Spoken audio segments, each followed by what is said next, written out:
தேர்தல் முடிந்த கையோடு கொடைக்கானலில் கோல்ஃப் விளையாடி பொழுதை கழித்துவிட்டு சென்னை திரும்பியதிலிருந்து தேர்தல் பணிகள் எப்படி இருந்தது என்று கருத்து கேட்டுக் கொண்டிருக்கிறார் திமுக தலைவர் ஸ்டாலின்.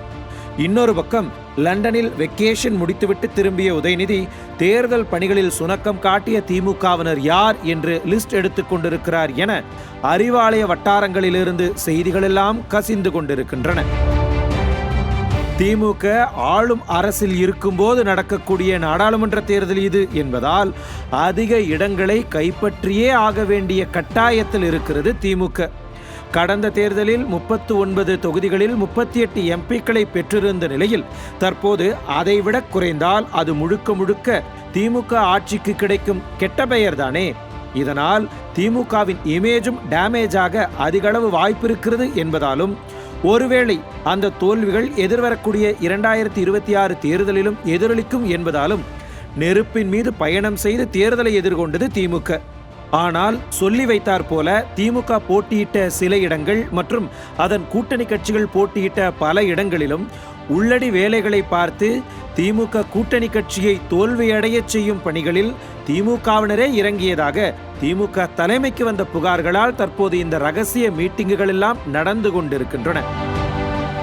புகார்களுக்குள்ளான பொறுப்பாளர்கள் மற்றும் அமைச்சர்களிடம் ஸ்டாலின் ஒருபுறமும் உதயநிதி மறுபுறமும் ரகசிய மீட்டிங் போட்டு விசாரித்து வருவதாகவும், ஒருவேளை அந்த புகார்கள் உண்மையாக இருந்தாலோ அந்த பொறுப்பாளர்கள் வேலை செய்த வேட்பாளர் தோல்வியை தழுவினாலோ கடுமையான நடவடிக்கை எடுக்க இப்போதே பிளான் செய்ய தயாராகி இருக்கிறது திமுக தலைமை என்று செய்திகளெல்லாம் வருகின்றன.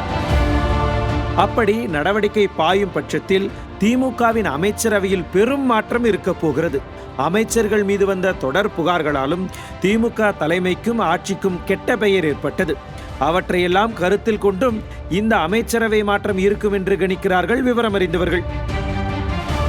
நடந்து முடிந்த நாடாளுமன்ற தேர்தலில் தோல்வியை தழுவப் போகிறது திமுக என்ற பலருடைய கருத்துகளிலும் உண்மை இருப்பதால் தான் ரகசிய மீட்டிங் போட்டுக் கொண்டிருக்கிறதா திமுக?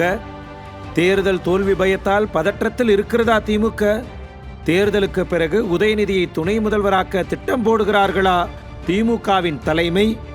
ஆக மொத்தத்தில் வெகு விரைவில் மாறப்போகிறது தமிழக அமைச்சரவை என்பதில் எந்தவிதமான சந்தேகமும் இல்லை.